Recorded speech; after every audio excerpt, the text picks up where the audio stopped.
O Ricardo Costa e o Adelino Cunha, historiadores, boa noite aos dois.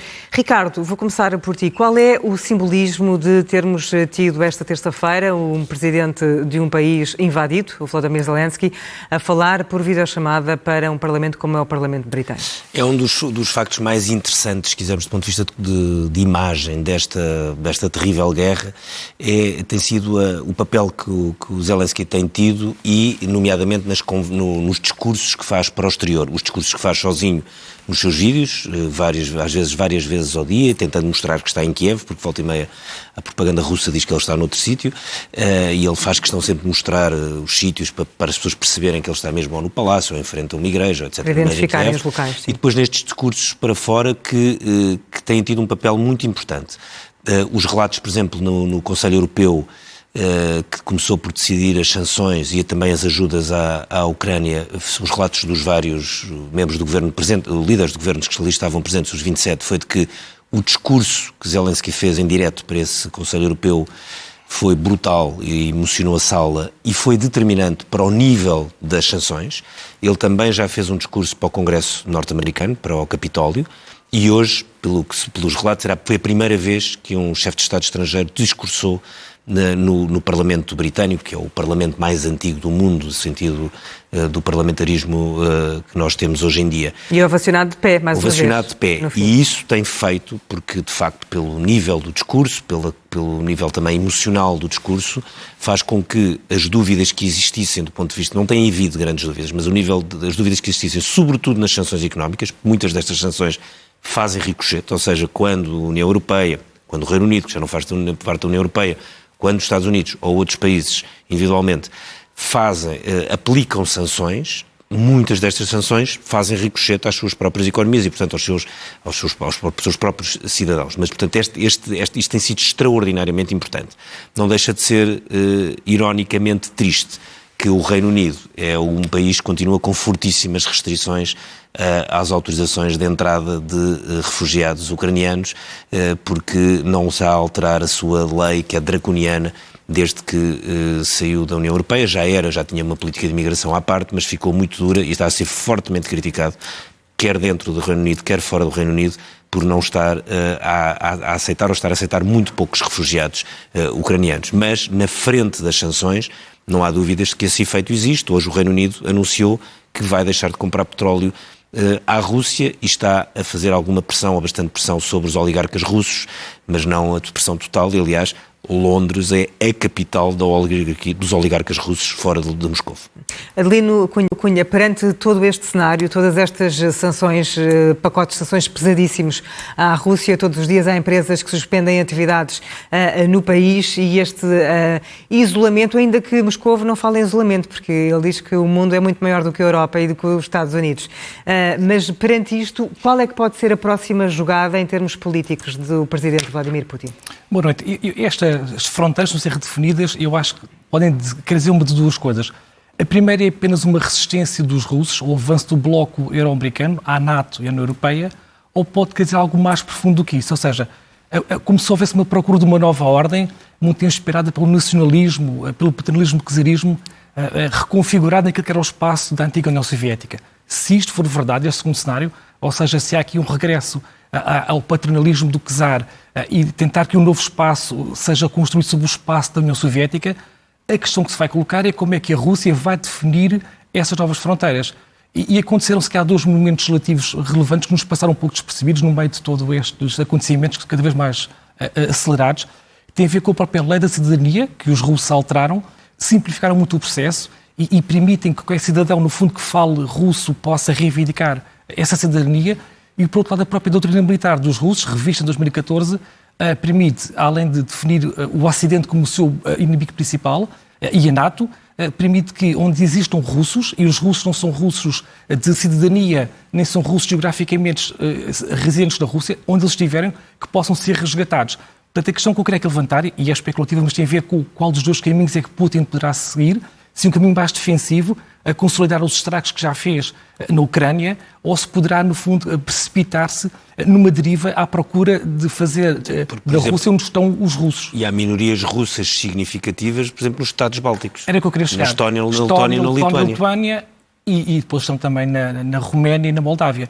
E o que é que isso pode significar? Pode significar é que eu tenho um pouco de receio de dizer isto, não queria correr aqui o risco de passar por ser uma pessoa que defendesse as pessoas dos russos. Eu estudo muito mais o campo soviético do que o campo ocidental. E aquilo que me parece é que Putin está a ser encurralado num sentido que talvez seja perigoso para nós entendermos. Ou seja, a lógica com que nós percebemos o mundo, com que nós explicamos o mundo, não é mesmo a lógica dos russos. E se ele ficar sem soluções, ou seja, se nós queimarmos a via diplomática, que é aquela na qual nós temos que insistir, além das sanções económicas, evidentemente, ele poderá ser tentado a desestabilizar aqueles 3 países. E a pergunta que se coloca é, Putin vai, se aquelas 3 populações forem, evidentemente, de forma manipulada, acossadas, num certo sentido, por uns manipuladores russos, a NATO pode intervir se a Rússia intervier para defender os russos, porque a legislação russa permite intervir... Bem, esses 3 países são da NATO, Estónia, Letónia e Lituânia, não é? Exatamente. Só que há um problema muito complicado que é, isso era assim que se fazia a guerra no século XX e no século XIX. Bem, nem vou mais para trás, mas basta ir até esses. Que era, eu não acho que façam sentido as comparações que são a fazer o Hitler igual a Putin, como se fazem nas manifestações, mas na verdade as primeiras guerras, os primeiros movimentos militares de Hitler foram para ir em socorro das minorias alemãs ou germanófilas noutros países, na Checoslováquia, na Polónia, porque era a antiga Prússia Oriental, por aí fora. Ou seja, ele ia em defesa, dizia, das pessoas que falavam alemão. Se nós aplicamos este princípio, que era foi o princípio que levou aos primeiros movimentos militares de Hitler, mas levou a muitos outros movimentos de outros, em termos militares, em décadas anteriores, no século XX e no século XIX, isso é uma bola de neve. Sobretudo na Europa Central, onde nós sabemos que há e havia, e era assim que se desenhavam os países. Ora, não faz rigorosamente sentido nenhum, porque isso basicamente dinamita o direito internacional, completamente o direito internacional, porque de repente podemos dar dezenas de exemplos de zonas da Europa onde isso podia... Estava a dar outro dia o exemplo, imaginemos que Espanha daqui por 10 ou 15 anos ou 20 dá independência ao País Basco. Pode acontecer, não é? E o País Basco resolve anexar o País Basco francês. Pronto, pega em tropas e vai para ali dentro. Pode fazer. A Áustria, o Tirol, não é? Pode tentar entrar de tanques no norte de Itália, onde há uma zona onde se fala alemão, porque há uma minoria alemã no Alto Adige. A Holanda pode entrar por metade da Bélgica, onde se fala flamengo. Bem, eu podia estar aqui o resto da noite a dar exemplos destes, não é? A Eslovénia podia entrar por Trieste. Trieste já foi tudo e mais alguma coisa, só ao longo das últimas décadas, já foi tudo e mais alguma coisa. Hoje pertence à Itália, até já foi uma cidade-estado, ou uma cidade independente. Mas isso para chegar aonde, Ricardo? Para chegar que se um país, de repente, em 2022, como a Rússia, faz a guerra por querer defender, o Adelino sabe isto muito mais do que eu, uma espécie daquela ideia do mundo russo, Rússia, Bielorrússia, Ucrânia, ou pelo menos parte da Ucrânia. Os sítios que foram fundadores do Império Russo, do Império dos Czares, não é? E a batalha fundadora é de facto em território ucraniano, a Batalha de Poltava, de Pedro Grande contra os suecos. E depois, a partir daí, vai para os Estados Bálticos, porque também fizeram parte, embora os Bálticos não são bem a mesma coisa, mas foram povoados por russos, porque antes também não era uma zona russa. E porque há lá minorias russas significativas, na Estónia, na Letónia e na Lituânia. E, aliás, a seguir, se nós agora não temos aqui o mapa da Estónia, Letónia e Lituânia, a seguir há um enclave que não tem continuidade territorial, que é russo, que é Kaliningrado, a antiga Königsberg, que nós aprendíamos no liceu, que é onde nasceu o Kant, não é? O Kant nasceu e viveu a vida toda, que ele nunca saiu de lado nenhum, claro, e aliás, sim, o relógio da torre do sino acertava as horas pelo passeio do Kant, que passeava sempre às mesmas horas. Isso era uma piada que se contava nas aulas de filosofia. Mas, isto para dizer, e era uma zona que era alemã, que depois foi russa, está cheia de russos e hoje é de russos. Portanto, este princípio, se continua num país que tem tantas nacionalidades como tem a Federação Russa, é uma loucura total. É voltarmos à guerra em nome de razões étnicas, culturais e históricas, ou seja, pelo nacionalismo. Ricardo, isso rebenta com a Europa. Não leva mal que eu diga isto, mas é um problema que não é nosso, é um problema de todas as pessoas. Não leva mal nada. Todos os contemporâneos, que é, nós achamos que o tempo onde nós vivemos é o fim do tempo. Mas eu não acho que seja o fim da história. Isso achava o Fukuyama. Já não era assim que as coisas funcionavam. Não, está enganado. É exatamente assim que funcionam. Funcionam assim que estão a funcionar na Rússia, funcionaram também no Tibete, que é uma questão tão pouco esquecida, a mesma metodologia também. Sim, a China chegou ali e tomou conta. É um conceito ligado à geografia do medo, ou seja, estes países que são autocracias eleitorais, não são democracias, estes países, quando se sentem acossados nas suas zonas estratégicas, eles reagem usando a sua força e também recorrendo muito ao sentimento nacionalista. Portanto, o que está a passar agora, sim, é uma coisa que é moderna, no sentido que é contemporânea, mas não é de todo uma coisa impossível de acontecer e discordo muito quando até refere que há exemplos passados. O caso refere dos alemães, dos Sudetas, eu queria até... Os Sudetas e na Polónia, que era a antiga Prússia Oriental. Ou a Áustria, onde foram recebidos com flores na rua. A questão dos Sudetas é interessante, porque os Sudetas foram anexados pelos nazis com o acordo das democracias europeias. O que é que aqui nós estamos a ver? Para tentar evitar a guerra, como sabemos, mal não lhes correu bem. Há de sempre evitar alguma coisa, mas a questão é, neste momento, a Alemanha estava onde estavam os alemães. Se eles estavam nos Sudetas, a Alemanha foi buscar os alemães aos Sudetas. Portanto, esta questão de anexar Estados, violando o direito internacional, sim, é o nosso século XX. Porque a Guerra Fria não terminou com a queda do Muro de Berlim, não criou com o Código de Moscou de 91. A Guerra Fria está apenas a reconfigurar-se. E o que a Rússia está a dizer é que se sente ameaçada pelo avanço da NATO, que se sente humilhada.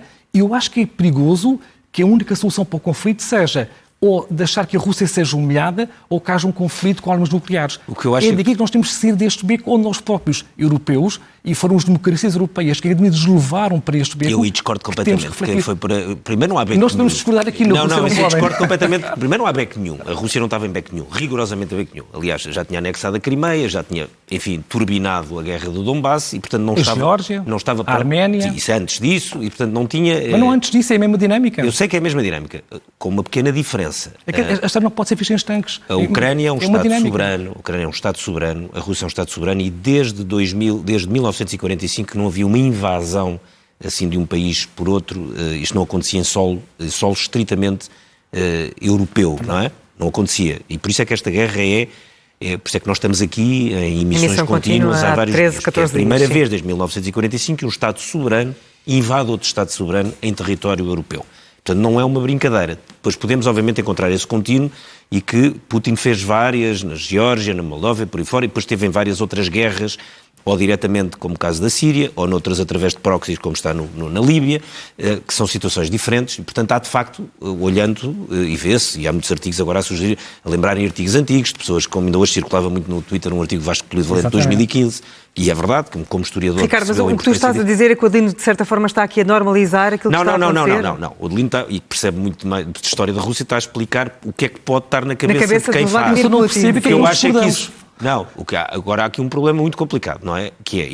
Não pomos os países em primeiro nível ou segundo nível, mas há uma questão. A Estónia, a Letónia e a Lituânia pertencem à União Europeia e à NATO. E sabemos da NATO. Pronto. E portanto, aí qualquer invasão desses países, isso sim seria o fim do mundo. Não disse isso. Isso seria o fim do mundo. Por isso é que o princípio de ir de ir buscar, de ir proteger minorias russas, é um princípio que tem que se ter muito cuidado. Aliás, não tem que se cuidado, nem pode existir à luz do direito internacional, porque no sentido em que essas minorias não são ser vítimas de nenhum genocídio. Aliás, aqui na Ucrânia isso é um genocídio inventado. Agora, na Letónia, na Estónia ou na Lituânia, se há um genocídio, as pessoas começam-se a rir. Mas, Ricardo, a Rússia reviu o seu conceito de defesa nacional e reviu nesse sentido. Eu sei, mas pode rever. Agora não pode aplicar fora de portas. Mas o Ricardo está a querer aplicar a visão ocidental àquilo que é a visão da Rússia, que não é uma visão europeia como nós a vemos. Não, eu sei que não é uma visão. Eles reposicionaram-se ao longo deste período de tempo, que é um período que é longo,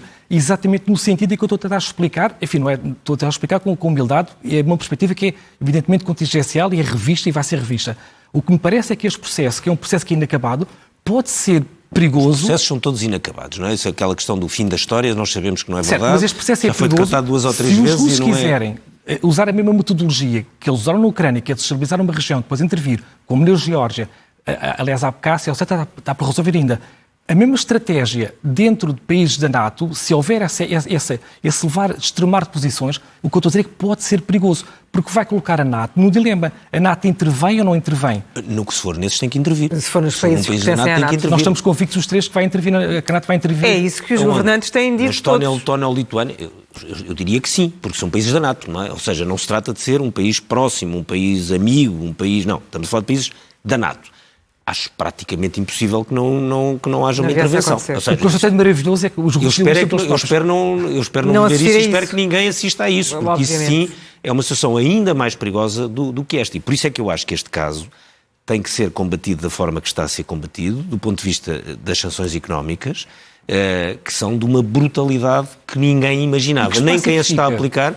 Mas que espaço é que fica? Não, mas atenção, para se construir a paz? A Rússia, do ponto de vista económico, aí sim ficou encurralada e não estava. Atenção, a Rússia não estava nada encurralada do ponto de vista económico. E se quisermos, o crescimento e a modernização da Rússia, que foi feito nas últimas décadas, dependeu muito dessa abertura económica, em que, obviamente, muitos outros países beneficiaram disso, não é? Compravam gás e muito mais barato e outros bens, isso não há nenhuma dúvida sobre isso, por isso é que a Alemanha, aliás, se colocou nesta situação, mas a Rússia também beneficiava de uma entrada brutal de capitais estrangeiros diária, não é? Centenas de milhões de euros diariamente e não só de dólares, por causa das suas trocas comerciais. E, de repente, o que está a acontecer é que a economia russa está de gatas e mais uns dias e está de rastos, já não está só de gatas, ou seja, porque nós o que vemos é de empresas umas atrás das outras a sair, os métodos de pagamentos a sair, a Bolsa não abriu ainda, e nós temos a Bolsa não interessa. O problema não é a Bolsa, e porque os esmagadores russos não têm ações na Bolsa, não é isso. O problema é que a Bolsa e o funcionamento do mercado de capitais é fundamental a uma economia como a russa ou era, e porque não abre porquê? Porque no dia em que abrir, derrete, fica ali uma coisa quase sem sentido. E isso depois replica-se em vários, como ondas de choque. O rublo está artificialmente a ser mantido, mas praticamente sem armas. O Banco Central, coitada da governadora do Banco Central da Rússia, que já aplicou todas as medidas possíveis e imaginárias e hoje estão a aplicar mais, agora já não se pode trocar dinheiro, uma série de coisas de dinheiro estrangeiro. Está a ficar uma economia completamente isolada. Claro que vai encontrar outros compradores, sobretudo na China. A própria Índia tem jogado ali a meio caminho. Ricardo, acha que é a economia que vai matar a União Soviética e que vai fazer os russos acho uma coisa, para as suas fronteiras?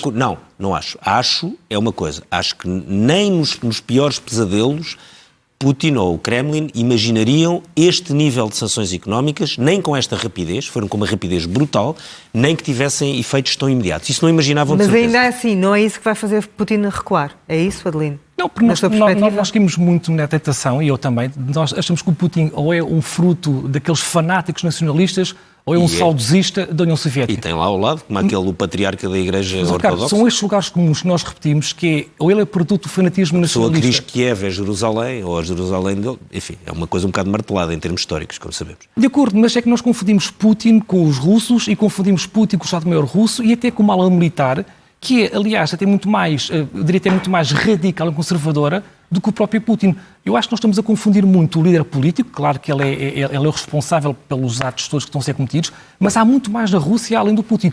E nós insistimos muito neste erro. Há aqui muita militância, há muita emotividade, há muita adjetivação. Nós estamos todos a funcionar em bolsas de pessoas irritadas que estamos sempre a deitar coisas uns sobre os outros. Adelino, está a querer dizer o quê? Que Putin não está sozinho, não está isolado nesta decisão que tomou? Ele estará isolado internacionalmente e ainda bem. Não, estou a falar no país, na Rússia. Não parece. Ou seja, há de estar isolado entre evidentemente, pessoas que são, evidentemente, contra as circunstâncias. Estamos a falar de um país que praticamente nunca viveu em democracia, que passou do tempo dos czares para a União Soviética e da União Soviética para isto com um pequeno intervalo. Mas os russos vivem bem com este paternalismo do czar. Estou a dizer que não há uma pressão da sociedade civil como existe noutros países. É uma autocracia eleitoral. Estamos a falar de um Estado povo que nunca viveu um período de quê? 10 anos, 15 anos em democracia. Para estes países, o Estado é feito, acima de tudo, para exercer o poder. É uma autocracia eleitoral. Ou seja, os russos estão muito mais preocupados com o Estado ser forte e ser um Estado soberano do que a questão das eleições. Certo, para nós mas uma se questão a sociedade e se a economia, neste caso a economia no sentido do que é um país, não é a economia no sentido abstrato dos números, se colapsar, como está de facto à beira do colapso, ou regrediu décadas nestas semanas, a economia russa regrediu décadas. Ricardo, e quantas vai arrastar com elas? Quando a economia russa cair, quantas economias europeias vão ser arrastadas com a economia russa? Ou nós achamos que as sanções que nós aplicamos só prejudicam os russos? Arrastar, não sei se vai ser alguma prejudicada, vão ser várias. E eu acho que esse fator não foi calculado. Atenção, acho que isso não vai parar nem a frente diplomática, que vai ser duríssima, e a Rússia não vai fazer praticamente cedências, nem a frente militar, que vai continuar permanentemente. Aliás, o bombardeamento de Kiev, segundo os últimos dados do Pentágono, estará pronto para poder começar... Então vai fazer o quê na prática, Ricardo? Afetar a população russa, ponto. É isso? Vai continuar a fazer conquista militar de terreno, que há uma guerra, e portanto a Rússia não vai continuar a conquistar terreno, enquanto tenta forçar uma negociação que lhe seja favorável, mas nunca vai parar de conquistar terreno até o momento em que esteja, em que acha que chegou o ponto em que o pode fazer. E não vai ser pelo lado económico, porque aí sim, sendo uma autocracia, as pessoas podem estar desesperadas e não é por isso que... Quando a Ucrânia, ou antes, quando aquilo que resta da Ucrânia voltar a ser a pequena Rússia, tendo ele a Rússia branca em cima, que é a Bielorrússia, e a velha Moscova, que é Moscou. Portanto, é um czar, basicamente é isso. Mas é que eu digo, voltamos ao século XIX. E eu acho isso uma coisa dramática. Ricardo Costa, Lino Cunha, muito obrigada pela presença nesta emissão. À altura para fazermos um intervalo. Até já.